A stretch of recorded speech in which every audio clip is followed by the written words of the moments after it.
Hey, what is up? You are back. I'm so excited. So, today I'm going to cover the 5 MIXMAX hacks for you to crush your quota every single time. To those of you who don't know me, hey, what is up? My name is Zen Lennon. Welcome to the Sales Training for Beginners series. In my last few videos, I did share with you the 6 tips to help you win trust fast. Make sure you watch this video. It's a good one. Okay, today I'm actually going to do something different. I'm going to help you win trust fast with MIXMAX. Yeah. Make sure you stick around to the very end. And number 5 is a huge tip. The last tip, number 5, has helped me close over 223 new accounts this year alone and over $1 million at localizemycurrentjob.com. Divide that by 12.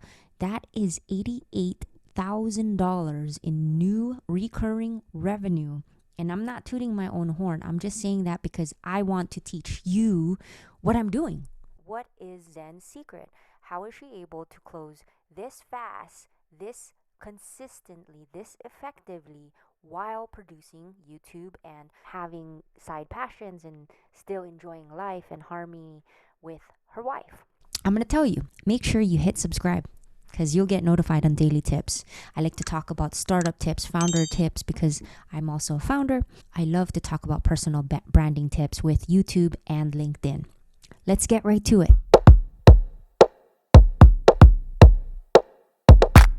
Step number 1. What is MIXMAX? MIXMAX is a sales engagement tool for Gmail. It allows you to move fast if you are a high-powered account executive like me. So let's go ahead and share a screen. First thing we're going to do is go into mixmax.com or app.mixmax.com. It will take you to this page. On the left-hand side, notice how they have a nice social proof. Consultants who use MIXMAX book meetings 6 times faster than those who do not. That is a big claim. Let's see why. So first, let's agree to the TOS and the privacy policy. Continue to Google, authenticate your page, allow all of these rights. It's editing and reading rights. They will not send emails on your behalf unless you send an email. So the first step is to connect Chrome extension. So you should go into the Chrome extension MIXMAX, search it on Google. That's the easiest way. Click on the Chrome Google extension, then add it to your Chrome. And in case it doesn't add up automatically, you might have a pop-up or a blocker. In case you get that blocker, make sure you select allow. Okay. All right. So now that we have that, let's go back to MIXMAX. The first thing that we need to do is set up our signature. We're going to set up our signature. Click on is settings, just like that. Under settings, we're going to go into signatures and then we're going to put in our signature. A lot of people like to go crazy with this because your signature is your personal brand. If you don't have a signature, then people might not know who you are whenever you're emailing them, which is kind of a red flag because it almost feels like you are a spammer. To build rapport and to show people that you are a real person and that you have been in this business for quite some time, create a signature. It's very easy. I just put regards, my name, and then what I do today. Make sure you do a Control K. So here, all I did is I selected all, Control K, and when you Control K, this module will pop up. It will allow you to add the website. So what that means is whenever I click on that website, I will open my website or my software, right? So there it is. And you can do that to 1 to maybe 3 things. Don't overwhelm the recipient. The next thing I've added is content producer at YouTube to let them know that, yes, I'm also a content producer at YouTube. There you go. And then finally, your email just in case, right? You can even add your phone number in here. But instead of a phone number, because most people don't pick up their phone anymore, unfortunately, we are living in the 21st century. There's too many robots and spammers. Instead of using your phone, tip number 2. Set up a call to action. I love setting up a call to action at the very bottom. This is another tip that makes me move so much faster than other salespeople because I use call to actions. Call to actions are buttons that are typically used for marketers. An example of a call to action is when I go onto my website, this blue button is a call to action. You probably won't have a call to action because you're in sales or maybe you're in a completely different industry. Marketers always use a call to action because that is their job. They measure how many people click here and they measure the conversion, the sign-ups whenever you add a call to action based on the quality of your content.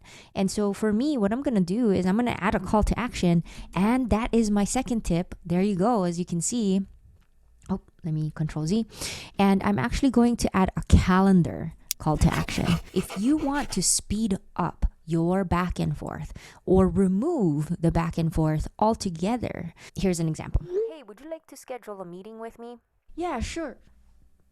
When are you free? Well, okay, I'm free at 2 p.m. Well, actually, I'm not free at 2 p.m. I'm free at 5 p.m. And what was that? That was like a back and forth. How many times did it happen? 3 to 4 to 5 times. It's very, very troublesome. And also it creates a speed bump, right? You can't move as fast. What that means is we need to create a scheduler. So to create a scheduler, all you need to do is go into the same space, app.mixmax, click on settings, and then we're going to click on calendar. My calendars are already created, but let's create a brand new calendar here for you. First thing we need to do is we need to make sure that we let people know when we're going to start. I'm going to start on Monday, unless of course you work on a Sunday. And most people like to have home or wellness days. Sundays are reserved for God and worshiping and family. So reserve it. Don't even work on Sunday unless you want to burn yourself out. I've done it. Don't do it. It's bad for mental wellness. Time format, you could use 24 hours or 12 hours. I'm not in the military. It's hard for me to understand 24 hours, so I'm going to use 12 hours. Default location. So here you could use your home. You could use a placeholder, like a host location, like that. You can ask different variables, but I like to use my Zoom. I have a Zoom link, which means every time they click on a time to connect with me, we both will get Google Calendar invitation automatically, and the location will be filled with this Zoom link so that they're not asking me, hey, where are we going to meet? Next is, of course, I'm going to skip the default room and we're going to go into the public calendar. We definitely want to turn that on because now I can use this calendar at any given time. And you see this link right here? I can use that as my call to action. So let's take a look at how that works. So I'm going to copy paste my link. Notice how I've added my vanity URL. So some people, they have a vanity URL that looks like this. I'll ask you a question. Do you want to click on a link that looks like that? Or do you want to click on a link that looks like this? I like this one right here. I'm going to save it. No one's using it. I'm surprised. Zen is a pretty common word. I'm going to use that. So that's going to be my link moving forward. Okay, the next thing that we want is we want to define the number of meetings we can handle per day. Most companies would prefer that you are on 5 meetings per day. And this is actually very important and critical. As a salesperson, you should practice the 3-5-3 method. And for me, I like to be on 5 meetings every single day.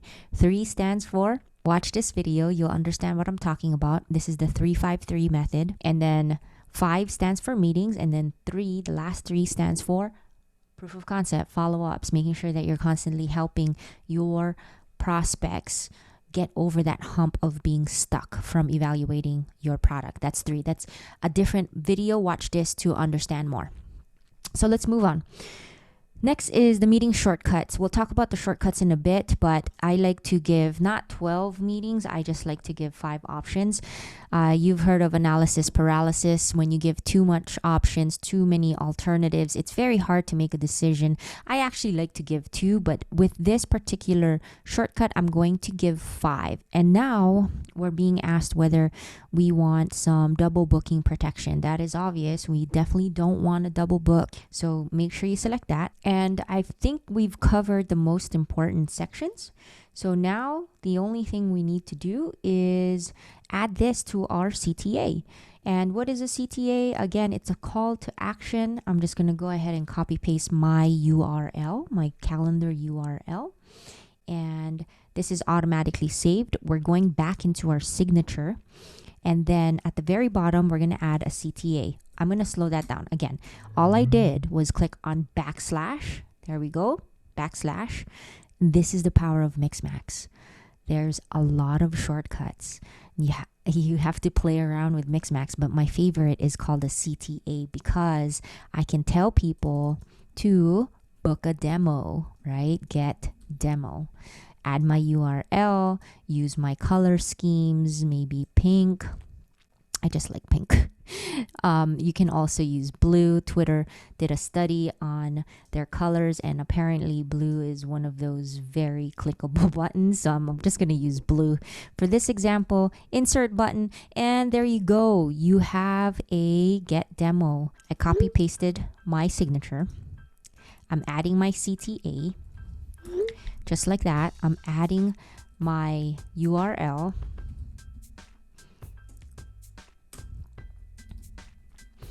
And I'm putting get demo. And there you go. So that was quite easy. Let's go ahead and test it and see how it works. Okay. So I'm going to send myself an email. Oh, it worked. So we have our signature and we have our get demo page. If I click on the get demo, it should take me to a calendar. So far we have already connected our Chrome extension. As a recap, we set up our signature, we created a call to action, we set up our calendar, all of that in just this one video. Next, I'm going to show you the power of templates, because templates allow me to move faster whenever I'm qualifying, disqualifying, creating a proof of concept, creating a mutual action plan. How do you create a mutual action plan? By being super clear. Be clear. Clear over cleverness any day.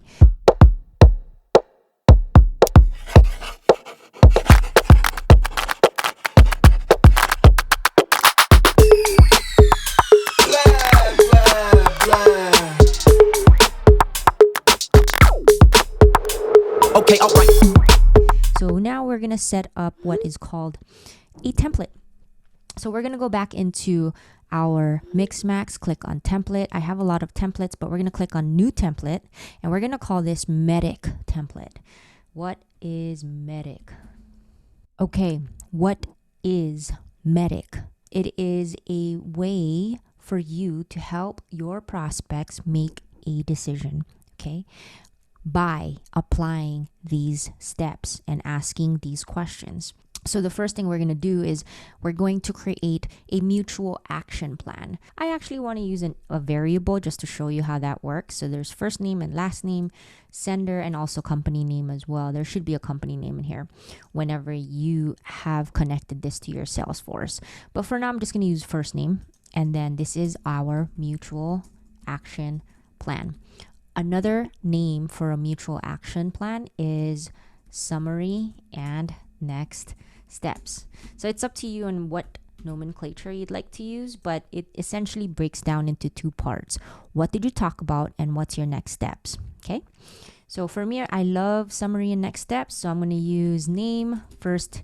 Hi, name. What it do.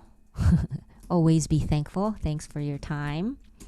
And then as promised, below is our summary and next steps. I like to break it down by adding summary first, right? This is where your MEDDIC will fall.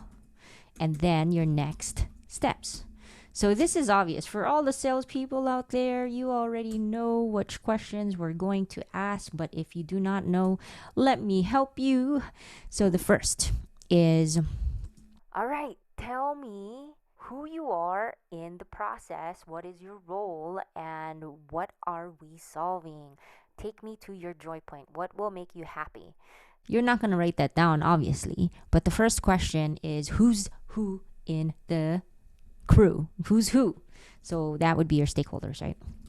AKA your decision makers, AKA your DM, your champions, anyone that could deter the conversation, your finance, your ops. You need to know these things if you're working a large deal. If it's a small deal, you could just say who's who, right? So if it's a small deal, if you're just working with one person, for instance, and you're just working with the CEO, then of course you're just going to add the CEO is John. And then the John actually brought in a developer is Mike.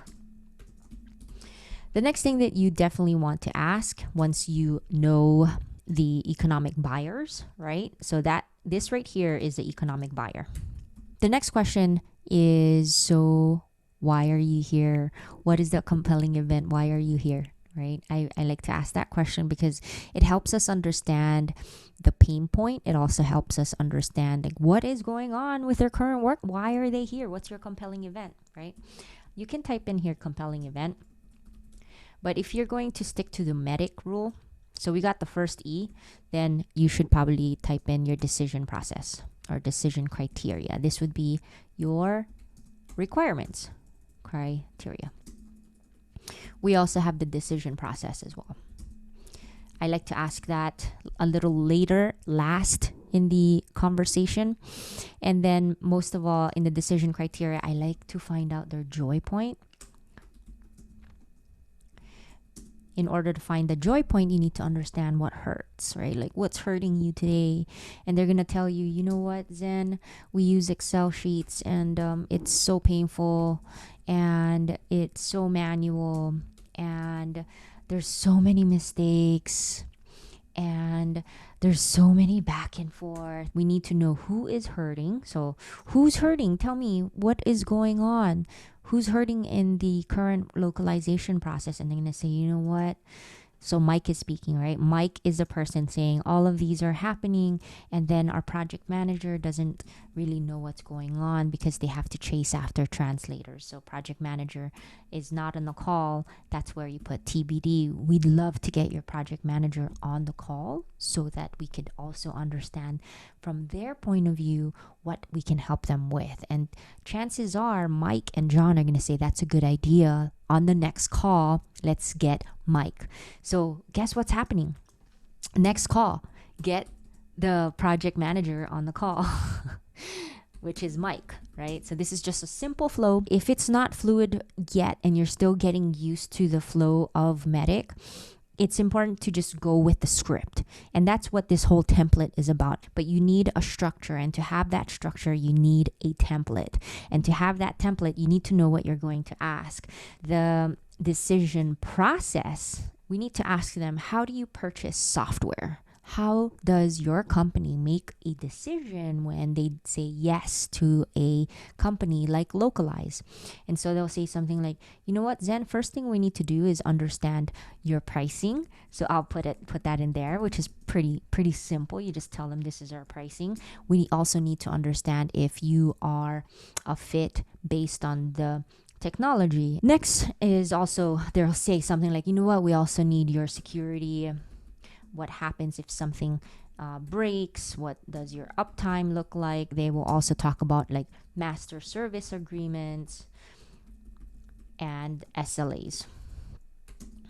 Okay, these are just one example. Of course, some decisions could be made faster if you're working with one stakeholder. For instance, that CEO will say, I just need to see the product and then I'll make a decision. I want to see if this works for me. Others will say, I want to see a proof of concept. So you just make sure you have that in there and show them a proof of concept of their exact use case. So let's move on. So right now we have E, D, D, I, and then we're forgetting the first one, most important one, metrics. Okay, so metrics is at the very top. Metrics is, of course, your logistics, right? Like for me, at Localize, I'll ask questions like, okay, tell me more about the number of languages. They'll say 16 languages that we want to launch into. Okay, tell me more about your translation company. Are you working with translators or reviewers, and how many users are you working with? They'll say something like, we're working with 10 users, 5 translators and 5 reviewers. Something like that. Oh, tell me more about your turnaround time. Notice it's all metrics, right? Metrics driven. Oh, my turnaround time is usually around 4 weeks to launch into a new country. And this is important because when they say 4 weeks to launch into a new country, now you can show them, hey, actually you can launch into a new country in 2 days with localize. So that's just an example. That's another video that I'll put together. But if you are in the business consulting industry, or you have a platform that engages like Close One, which is a LinkedIn automation tool, I will ask a question around metrics that is more geared towards business, right? Like, how many meetings are you booking? Oh, I'm booking around 5 meetings per month. So right there, I know, okay, I need to help them get like at least 30% increase month over month. Okay, out of 5 meetings, John, how many meetings are closing? How many meetings are actually signing up with you? You know what? Out of 5 meetings, I get one that signs up. Okay, so 1% conversion, that's 20% conversion. And then, okay, that's a 20% conversion. How would you like it if we can get you to 30% conversion, right? That would be your value add. Now, what if you ask them a question on ROI? Okay, so that one person that signed up, how much did they actually sign up? And then the client will say, you know, that person usually signs up around $300 to $1,000 a month. It really depends on the plan that they sign up for, but majority signs up for $100. So that is your ROI. So that would be your $100 ticket price. Okay, that would be one type of deal. And now we talk about other things, but I'm not going to go too deep into how to build more value out of getting these metrics. The point is, we got the M, which stands for M, metrics. We got our economic buyers, which is E. Next is decision criteria, which is D. And then we have our decision process, which is D. And then we have our identified pain, which is I. And then we have our champion. It's actually just one C. So last one is champion. And competitors. They forgot champion and competitors. So I'm going to add 2 C's actually. So champion, this is my favorite question to ask. And I'll add their name to in the call. I'll say something like, so who is going to be in charge of putting together the proof of concept? Who is going to be our superhero for the day? And they'll say, Zen, I want to do it. Okay, John is going to be in charge. And I put that in there. Okay, because now you're accountable to make sure that we are moving forward. Same thing with me, right? My job is to empower John to make sure that he has all the resources to complete a proof of concept. Now, the competitors, let's talk about the competitors. Who have you vetted in the last, month? Oh, we haven't vetted anyone yet. And this is where I'm honest with them, like, okay, you should definitely check out XYZ. And then I give them a bunch of competitors. It turns out 2 ways. Number 1 is you gain trust when you recommend competitors. And then number 2, they kind of get overwhelmed because they don't want to look at other competitors anyway. It's like you already gave them all the competitors, and because you've given them the information on competitors, they feel like they already have the information. So definitely, if they don't have competitors, make a recommendation. It's not a big deal, if they go to the competitor, because if your product is really good and you gave it your all, they'll come back. And I've seen that so many times. About 25% of my clients at Localize actually comes back. They come back 6 months to 8 months later, even after going and signing up with a competitor. So don't be afraid. Lean into competitors. Know your competitors, okay? And most importantly, demo your competitor's product. So I will be demoing some competitors' products in the future, but right now we'll just say, okay, the competitor would be Localize JS, and the other competitor is SmartLink. Great. So what is the final step here? Next step. So we have everything. Now, the thing is, I've answered all these questions for you just to give you an idea on what they are and what I'm asking, because it's important for you to know what questions you have to ask. You need to watch this video again in order to break down those questions. The truth is, this template, all it needs to be is It just has to be empty, and you should be filling it out whenever you're on a call. So I actually use this only as a template. I'm filling it out so that you understand how I use it. So I'm just going to delete all the metrics here. And there you go. Just like that. And I'm just going to add some formatting so that you could see the difference between summary and next step. So we have that template. It was quite long. It's long only because I explained what my process, my thinking process is around every sales conversation. Number 5, I told you number 5 changed the way I sell. Now that we've created our template, we can go into our Gmail account. And from there, every time you have a new meeting, all you need to do is click on Composer, just type semicolon. See that? Whenever you click on semicolon, it is a shortcut to templates. From here, I type in summary and next steps, and there you go. I'm not sure you can see this, but every single email I send out, there is a template, aka a script for me to use so that my calls are always structured, they are always consistent, and I'm always effective at detailing out what we talked about and what our next steps will be. And that is how you become a very strong salesperson, because you are providing clarity. So again, the final step is called shortcuts. That has changed my life. So shortcut, semicolon, summary and next steps, just like that. And there you go.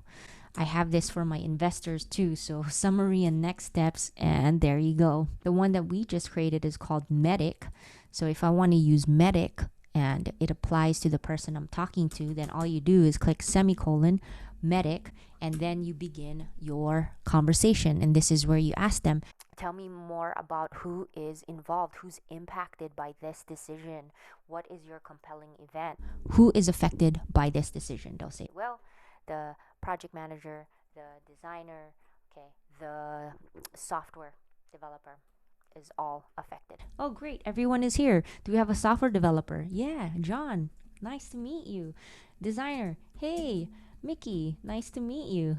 Product manager. Hey, Alyssa. Nice to meet you. So now you have your economic buyers that's been completed. But the beauty of this whole thing is that once you're done qualifying, this whole process is called qualifying or disqualifying. But once you are done qualifying or disqualifying the other person, you can send them your summary and next steps. Ta-da! So when all of this is filled out, right? When your summary and next steps is filled out, you can just click send, and they have a copy of everything you talked about, and they have a copy of exactly what the next steps will be, which is to show our PM the value of localize. And then you use your CTA, right? So we'll do shortcut, backslash, and then we're going to use calendar, and then we're going to give them one option. When are you available? They're going to say, well, I am available on Tuesday next week at 5 p.m. Okay, Tuesday next week at 5 p.m. Okay, so let's do that. So that would be Tuesday next week at 5 p.m. Just like that. And this is to meet with John. That's the next step, who is a PM. And then you click save time. Look at that. It is a closed-ended question, yes or no. And what I typically say is, once all of this is filled out, right, with the information, you've qualified them, at the very bottom, there is a clear next step. I then ask them, check your email, click confirm. We're going to meet on this day with John, and you have the ability to add John on that email so that we can show them the value of localize. Boom. You not only created a next step, you didn't just talk about it, you are all about it. It is in your calendar, and we all agreed on the phone call, we're going to meet next week on Tuesday at 5 p.m. because now it's in our calendar. And that is what you call a solid next step. If you like that content, be sure to subscribe. Until next time, keep on learning. Peace.